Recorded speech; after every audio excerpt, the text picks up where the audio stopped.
I remember speaking in talking very pragmatically in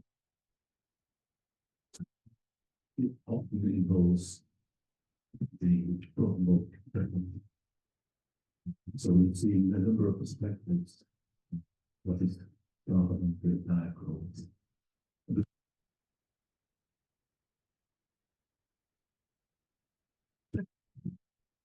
And how yours is Joanne is very well known around the world for that. That's this.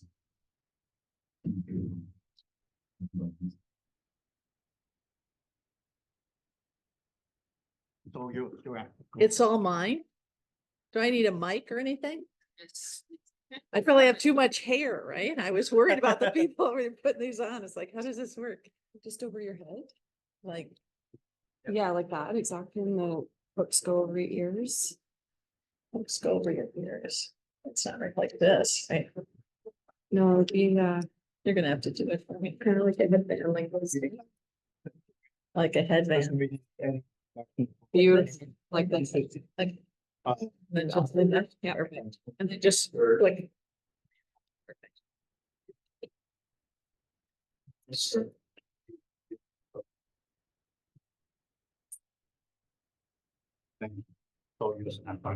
Thank you.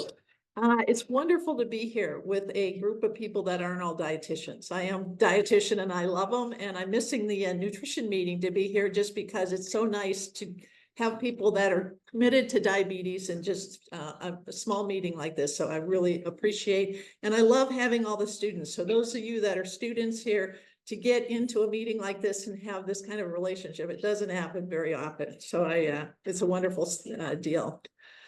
These are my disclosures. I work with a lot of different people. But I also want to point out, you think the talk that we just heard on ketosis and ketotic diets, people say, are you a carbohydrate person, or do you hate carbohydrates, or do you love them? Well, I'm both, right? So for everybody, it depends on what we're looking for. So I really appreciate that talk too.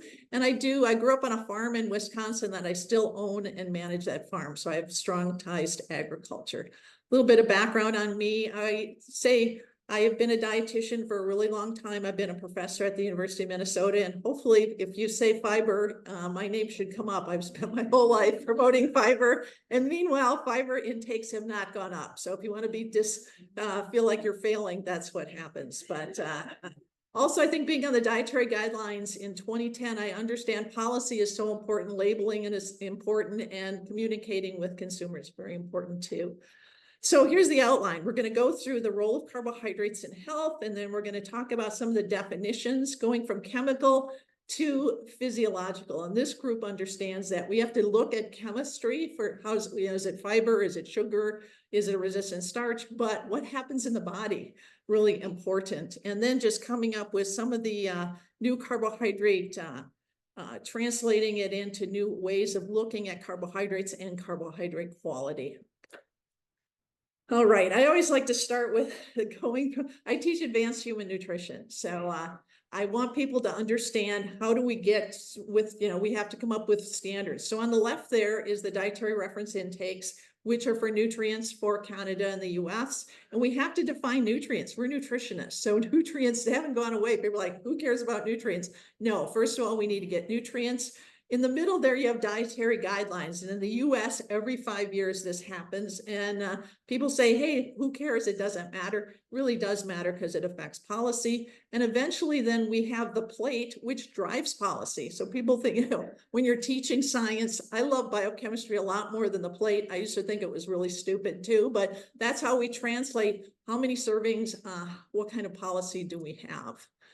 So we need to come up with diets that optimize health. And we talked about the dietary reference intakes to get there first, and then the dietary guidelines to say these dietary patterns that are linked to health outcomes, and then coming up with how many servings do I need to get from different food groups. So carbohydrates, you've already heard lots of information on carbohydrates, and generally carbohydrates are about 50% of calories. So if you look at the average diet, that's what it's going to be. They have 4 grams calories per gram. And when we get them from whole versus refined, there are differences in that. So I use this is directly from my class, where do carbohydrates come from? And I really appreciated the talks this morning that carbohydrate counting and carbohydrate, people think, well, that's really old school, who cares? It really matters. How many grams of carbohydrates? So if you look up on the top there, that's the fat, there's no carbohydrates there. How about that protein group, that purple group? It really varies. Some of the pulses actually have a ton of carbohydrates in them. So people are going to use those as their protein source. Proteins come together there, but also a lot of carbohydrates. And a lot of things, if you're into keto diets, there aren't any carbohydrates in a lot of those protein things, just fat and protein. We get into the dairy group, it really varies, right? If lactose is around, sugar is around, there's a lot of carbohydrate in that group too. Depending on if it's cheese, it goes away. So a serving is going to vary how much your carbohydrate is. Fruit, what is fruit? It's sugar. I mean, it's water and sugar. Okay, does that make it perfect? If you're counting carbs, just count them up. You can figure out how many carbs you get from those. And then as we get down to vegetables, the same thing. A vegetable, comparing broccoli to a serving of corn, just count up your carbs. The serving, if you've got to control, you know, when people say eat vegetables, they're fabulous. If you need to count carbs, you need to count carbs within different servings, and they're going to vary. And that's why I really like the carbohydrate system long ago of knowing how much. Most of our carbs, though, come from that grain group. So, you know, when I've been out promoting fiber and promoting grains, but there's a lot of carbs there. Sugar versus complex or starch. This is the chemical. So we have to know the chemistry of that, but most of what we're going to be eating are sugars. And then complex polysaccharides made up of many sugars. Oligosaccharides, and this is a really interesting area because we didn't used to think of them as fiber. With prebiotics, there's been a lot of interest in that, but those fibers are totally different than resistant starches, or cellulose or hemicellulose is very different. And the polysaccharides, obviously we make them into glycogen for us, but also starch and fiber found in plants. Starch can either be digestible or indigestible, totally different how it affects the body. So we need to figure that out. Whole versus refined. You're going to hear a lot about processing, incredibly important, but what do? We take corn and we make it into cornflakes. We don't eat corn. Cows eat corn, pigs eat corn. We don't. We have to make it into product, corn tortillas. Same thing with sugar. Where do we get sugar? Sugar beets, sugar cane, and then we make it into a product to put it in a product. So I talked about the dietary reference intakes, and this is the way we figure these out. Nutrient recommendations, and I want to talk about fiber. We have recommendations for fiber, but also the acceptable macronutrient distribution range. And in the US and Canada, it is 45 to 65% of your calories should come from carbohydrate. And why is that? Because carbohydrates are always the leftovers, they're the cheapest, and they're the most sustainable. So in every culture, we're omnivores. We can eat a ton of carbs and get by. We don't need more than 10 to 15% of our calories as protein. Fat can vary as needed, but in general, the recommendations for high carb diets are based mostly on practical considerations. I'm going to start with fiber because nice thing about fiber is you never have things thrown at you when you're out talking about fiber. It's like good, right? So it's a marker of a healthy diet. Whole grains, fruits, vegetables. It's a concept though. It's a physiological concept. It's stuff that doesn't get in until it gets down to the large intestine.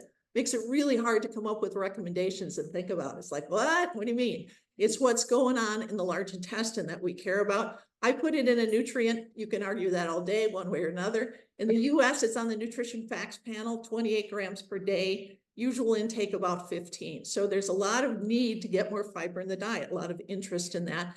Nutrient of concern in the dietary guidelines. So usual intake of half. So for an opportunity for carbohydrates, fiber has an open lane. Put it in, get more, everybody's happy. Where do we come up with recommendations? I really appreciated the first session on trying to come up with research-based recommendations. But in the US, where we came up with our fiber recommendation of 14 grams per 1,000 kcals was based on epidemiological data. So in this, and risk of cardiovascular disease. So when they modeled this from these large prospective studies, they found the most protection at that level for cardiovascular disease. That's the number. And the DRI committee came up with that number. Is it research-based? It is. Is it a different way of getting a number? It is, but that's okay. That's the number. So I like to use this in my class too, that most of what we care about is digestion, getting it into the body. But in fiber, we're actually interested on the other side. We don't want it to get digested and absorbed. We want it to get down to the large intestine and this fermentation that happens. As you can see here, there's lots of interplay between that host then. If we digest things, what's going to happen? And things that don't get digested, we're going to produce short chain fatty acids, other vitamins, and this process is always going on in the body. So how does fiber affect the gut? All over the place. You've heard a lot about GLP-1s. There's really interesting data that fiber is affected by that too. That fiber helps us eat less. Fiber slows down nutrient absorption. Fiber gets fermented. So it has effects throughout the whole digestive tract that are really important. And the microbiome, obviously fiber, we've lived that. And we know the most data that fiber does affect the microbiome for sure. And once this 2006 study came out on it affecting obesity, it became much more interesting. So for sure, this is a review article we just did on the short-term benefits and the long-term benefits of fiber. You can't really lose on fiber, but on the other hand, all fibers are different. So as we say, add fiber, when you think of the range of fibers, it's very important to make sure we're not just adding too much of one fiber. I want to just bring in whole grains because I also feel a bit responsible for that. So the definitions of whole grains and whole grain foods are not standardized around the world. And to just say, is it a whole grain versus a refined grain, good versus bad, does get us in trouble. So this is the hard thing about, I'm totally committed to whole grains. They're good fiber sources. Is it the fiber? Is it the whole grains? Is it something else? It's a good practice for us. So, but it's the same data that we use to come up with those whole grain recommendations. And I think that the thing to remember about it, these are the dietary guidelines. Half of your grains should be whole grains, recommendation from that. And most people don't eat any whole grains and they eat too many refined grains. So it's just a matter of dietary guidance. This is one of my students. I've had really wonderful students throughout the years. And this Rebecca worked on this project on what kind of recommendations do we have for carbohydrates. You see, we have an RDA for carbohydrates in the US, 130 grams a day, which is like nothing. So it used to be there wasn't a recommended dietary allowance for carbohydrate, but when the committee met, they said, we need to get some carb in the diet, but a very small amount, right? We talked about that acceptable macronutrient distribution range of 45 to 65. So every time we say, hey, let's go with lower carb diets, we are kind of stuck because the dietary reference intakes say it's got to be from 45 to 65. Is there research based? I like the discussion early in the morning there. No, it's just a practical thing that's been around forever. It's cheaper. We can do it. Let's let it go. It's more sustainable. But, people can be on much lower carbohydrate diets. And then we have the recommended servings of fruits and vegetables. This is also right from the class that you can always make better choices. Every part of the plate provides carbohydrates. So if we're trying to find quality carbohydrates, we can find them at all parts of the plate. Every country has different labeling to help people pick quality carbohydrates. Generally, what are those things going to be? More fiber, less added sugar, right? So that's the usual information that you will have, but every country is going to have different information. And that's what's consumer facing. So it's actually really important to make that clear for people on nutrition labels. Where do people get carbohydrates in the US? Grain products and sugars mostly, so the recommendations, fruits and vegetables, it's actually pretty low. So this is the recommendation or the actual how much carbohydrate gets consumed against different food groups. I wanted to mention this because with fiber is a marker of a better diet, but there's other things that come along with all plant foods and we forget about that. So a lot of the phytochemicals are incredibly important. One of my students just this review on beyond insoluble fiber, these other compounds, and you've heard a lot about them at this meeting. They're important. They're important compounds, but typically they are just, fiber is one of those biomarkers that gets us there. I am fortunate that one of my former students here, Julie Hess, who helped me, included me on the study on ultra-processed foods. So generally, ultra-processed foods right now are a very hot topic, and what we say is a lot of our recommended foods are ultra-processed, like mostly what we eat is ultra-processed. People are busy. Those are the foods that are available to us. And plant proteins are ultra-processed. So we want people to eat more plant proteins that, you know, you don't just eat soybeans out of the field. You have to process a lot to get them into those products. So I think as we move forward, making sure we appreciate that all of these things like fortified grains in the US policy, we put a lot of our vitamins, minerals, folic acid into enriched grains, and it's by policy. It's actually legally required. So much of this goes against some of our accepted policy. I want to finish up on the Quality Carbohydrate Coalition. I love working with different groups of people because everybody has better ideas. We were talking out in the hall that starting out as a dietitian, you actually have to work with people and help them improve their diets.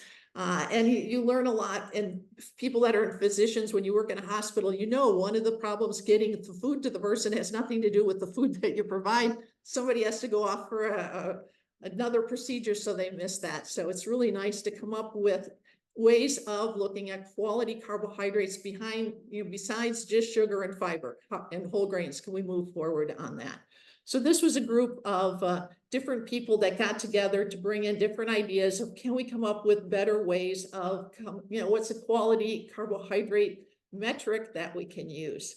So these are people that were on this committee, and I appreciate, you probably know lots of them in the carbohydrate world, but bringing in Sid's information or his expertise in exercise physiology, Adam with different ways of assessing diet, whole grains experts, and Haynes expert.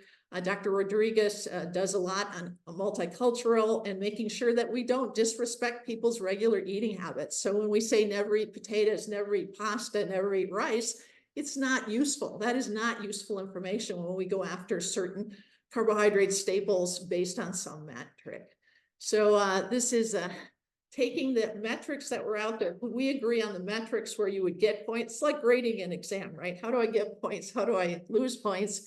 So what we did was take the metrics that were out there and then try to add some metrics to that. So whole grains obviously are different because you get some extra points for being a whole grain. But also, could we give some points for potassium? Like what comes along with fruits and vegetables? Can they get some bonus points for being a higher quality carbohydrate? Because if you think of coming up with a metric across all of the carbohydrate staples that are out there and saying this is a good guy, this is a bad guy, it really falls apart if you just look at fiber or look at added sugar. A lot of really good carbohydrates don't come up on this. So this was this idea of giving some idea of carbohydrate quality beyond total carbs, fiber, and free sugars. So I'm going to just mention this idea of trying to come up, and this is where there's 3 papers that are published, and I had this in my background. I thought, no, I only have 20 minutes, and everybody else has been really good, so I'm not going to go over mine either. But what we did with this is obviously we use fiber as a metric, we used added sugar as a metric, and whole grains in the grain area. You get extra credit if you are whole grains, but also too much sodium, extra potassium. We actually add some points into that to come up with a quality carbohydrate metric. And what do you see? What types, you know, we want to make sure the vegetables, the fruits, the recommended carbohydrates actually come up with a pretty good score without making it research-based and the data that we have out there. All righty, future directions. This model, we want other people in, and you know, there's lots of models out there. The Healthy Eating Index is the one that goes against the dietary guidelines. That is one that always we have to be responsive to that, but every country has different rules and different cultural things, and we want to make sure that these are not disrespectful for that. And I always want to bring out, an eating pattern is more than the sum of its parts. It feels like what we do is we micromanage the diet to death and beat up whatever it is of the, you know, whoever the nutrient of the day is that we're going to go after or promote. And so often we lose facts or the idea of everybody has different eating patterns, cultural, appreciated some of the recommendations on economics. that if we come up with diets that aren't accessible, that aren't convenient to people and aren't culturally sensitive, we're just going down the wrong path. So making sure we are responsive to that. So carbohydrates come on every part of the plate. We recommend the plate. So you're going to get the carbohydrates. How do you make better choices within that? In general, recommendations are half your calories should come from carbohydrate. So we want to pick better carbohydrates throughout that. So many things beyond just how much chemical is in there, right?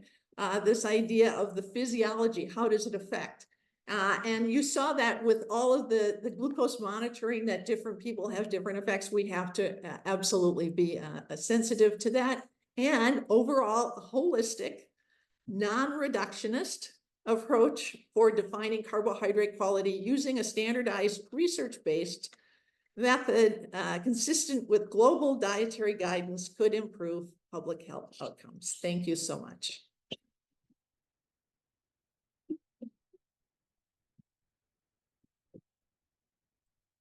Thank you.